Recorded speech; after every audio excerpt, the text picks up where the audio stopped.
گرم تپتے ہوئے میدان میں امام حسین علیہ السلام شجاعت اور بہادری سے جنگ کر رہے تھے۔ ذوالفقار کی تیز دھار کی وار ایسی تھی گویا آسمان سے بجلی گر رہی ہو۔ تیر اندازوں کی طرف سے تیر کی بارش ہو رہی تھی۔ آپ کا سارا بدن زخموں سے چور تھا۔ امام حسین علیہ السلام دشمن کی فوج پر حملہ کرتے جاتے تھے جن کی تعداد 30,000 تھی اور انہیں کیڑے مکوڑوں کی طرح منتشر کر دیتے تھے۔ اچانک نیزہ برداروں کی ایک جماعت نے آپ پر حملہ کر دیا۔ ایک سپاہی نے تیر چلایا جو آپ کے دہن مبارک پر لگا۔ امام علیہ السلام نے دہن مبارک سے خون چلو میں لیا اور آسمان کی جانب پھینکا اور فرمایا، خدایا انہیں نابود کر دے، ان سب کو ہلاک کر اور ان میں سے کسی کو بھی روئے زمین پر باقی نہ رکھ۔ نبی صلی اللہ علیہ وسلم کے پیارے نواسے کو اس بے رحمی سے کیوں شہید کیا گیا؟ آپ میدان کربلا کیوں پہنچے؟ آپ کو شہید کرنے والا لشکر کون تھا؟ اور مسلمانوں نے حسین ابن علی کا ساتھ کیوں نہیں دیا؟ ان حقائق کو اس ویڈیو میں ہم مکمل جاننے کی کوشش کریں گے اور کربلا کے اس عظیم واقعہ کو مختصر پیش کریں گے۔ واقعہ کربلا صرف تاریخ اسلام ہی نہیں بلکہ تاریخ انسانیت کا بے حد دردناک واقعہ ہے۔ یہ دنیا کا واحد ایسا واقعہ ہے جس سے عالم کی تمام چیزیں متاثر ہوئیں۔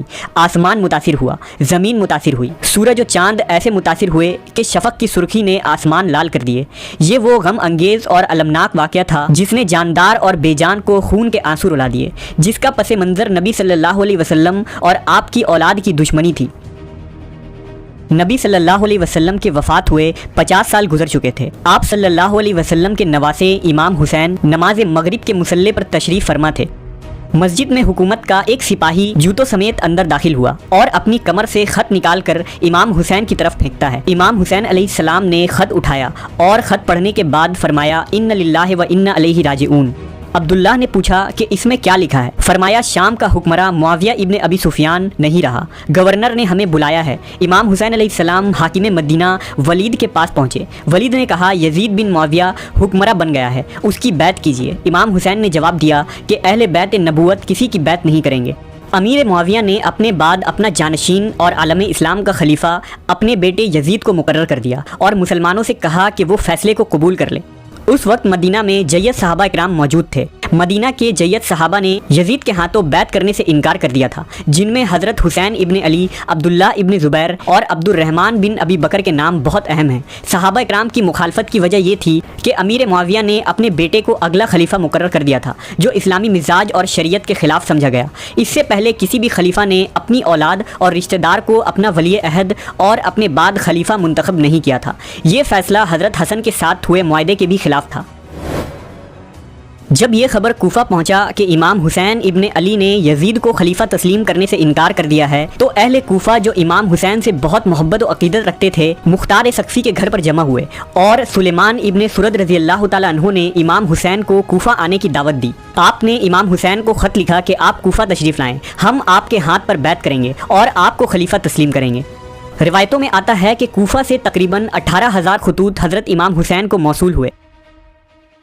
حضرت حسین نے کوفہ جانے کا فیصلہ کیا۔ امام حسین کے نزدیک یزید کا خلیفہ رہنا ظالم حکومت کو تسلیم کرنا ہے۔ یزید کی خلافت اسلام اور شریعت کے خلاف تھی۔ دوسری طرف یزید بن معاویہ کی ذاتی شخصیت بھی تنازع کا شکار تھی۔ یزید شکار، تفریح اور شراب کا عادی تھا۔ لوگوں کا بھی ماننا تھا کہ اس میں خلیفہ بننے کی اہلیت و صلاحیت نہیں ہے، جبکہ یزید ہر حال میں امام حسین سے بیعت لینا چاہتا تھا کیونکہ حضرت حسین نبی صلی اللہ علیہ وسلم کے نواسہ تھے۔ ان کی بیعت کے بعد ہی یزید کی خلافت مستحکم ہو سکتی تھی اور عالم اسلام میں خلافت کی اہمیت تسلیم کی جاتی، جبکہ امام حسین اسے نااہل سمجھتے تھے اور اس کے خلاف خروج کرنا فرض عین سمجھتے تھے۔ کوفہ والوں پر بھروسہ کرتے ہوئے حضرت حسین پہلے مدینہ سے مکہ روانہ ہوئے اور وہاں اپنے اہل بیت، جانثار اور ساتھیوں کے ساتھ کوفہ کے لیے روانہ ہوئے۔ جب یزید کو خبر ملی تو اس نے عبید اللہ ابن زیاد جو کہ ایک ظالم شخص تھا اسے کوفہ کا گورنر مقرر کر دیا اور اسے حکم دیا کہ امام حسین ابن علی کوفہ پہنچنے کی کوشش کریں تو راستے میں ہی انہیں روک دیا جائے۔ ابن زیاد نے ایک لشکر روانہ کیا اور امام حسین اور ان کے ساتھیوں کو وہیں روک دیا۔ 3 محرم کو عمرو بن سعد 4000 فوج لے کر کربلا پہنچا۔ یزید اپنے گورنر کے ذریعہ اپنی باتوں کو قبول کروانے کے لیے امام حسین پر دباؤ ڈالتا رہا۔ جب امام حسین نے یزید کے شرائط کو نہیں مانا تو آخرکار دشمنوں نے فرات پر فوج کا پہرا لگایا۔ 7 محرم کے بعد حضرت حسین اور آپ کے پورے جانثاروں اور اہل بیت کو پیاسے رہنے پر مجبور کر دیا گیا۔ آپ کو نہر فرات سے پانی لینے کی اجازت نہیں تھی۔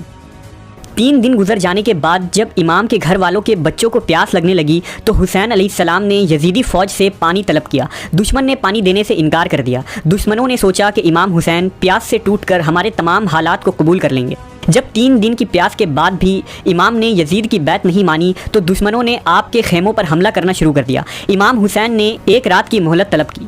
عاشورہ کی اس رات حضرت حسین اور آپ کے اہل خانہ نے اللہ کی عبادت کی اور یزیدی فوج کو مخاطب کر کے امام حسین نے ایک تقریر کی۔ آپ نے فرمایا، اے لوگو، جلدی نہ کرو، پہلے میری بات سن لو۔ لوگو، تم میرے حسب و نسب پر غور کرو اور دیکھو کہ میں کون ہوں۔ اپنے گریبانوں میں جھانکو اور اپنے آپ کو ملامت کرو۔ تم خیال کرو کہ کیا تمہیں میرا قتل اور میری توہین زیب دیتی ہے؟ کیا میں تمہارے نبی کا نواسا اور ان کے چچیرے بھائی کا بیٹا نہیں، جنہوں نے سب سے پہلے اللہ کی آواز پر لبیک کہی اور اس کے رسول پر ایمان لائے؟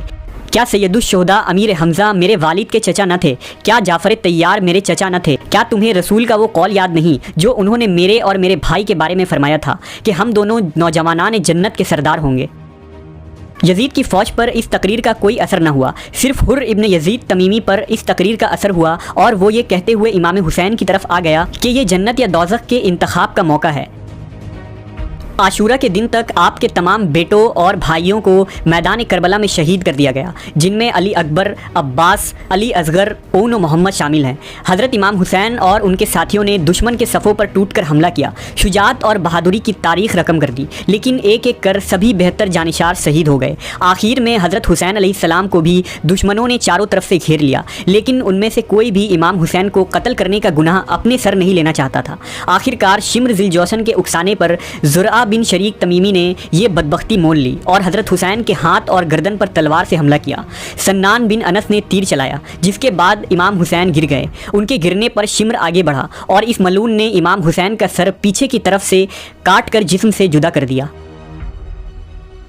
عبید اللہ ابن زیاد کے حکم پر امام حسین کا سر الگ کر کے جسم کو گھوڑوں کے ٹاپو پر رون دیا گیا۔ اس کے بعد تمام شہدائے اہل بیت کے سر کو نیزوں کی نوک پر رکھ کر ابن زیاد کے دربار میں لایا گیا اور اس کے بعد آپ کے سر مبارک کو یزید کے دربار میں پہنچایا گیا۔ جب یزید نے امام حسین کے سر کو دیکھا تو اس پر چھڑیاں پھیرنے لگا اور کہا کہ ہمارے خلاف اٹھنے والے سروں کا یہی انجام ہوتا ہے۔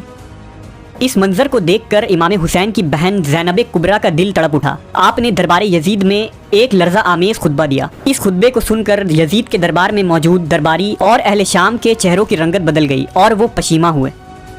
واقعہ کربلا کا بغور مطالعہ کرنے سے ہمیں یہ پتہ چلتا ہے کہ یزید نے امام علی مقام کو آپ کے خاندان اور اصحاب سمیت بے دردی سے شہید کر کے خود کو فاتح اور خلیفہ برحق ثابت کرنے کی جو کوشش کرنا چاہتا تھا وہ اس کوشش میں ناکام ہوا۔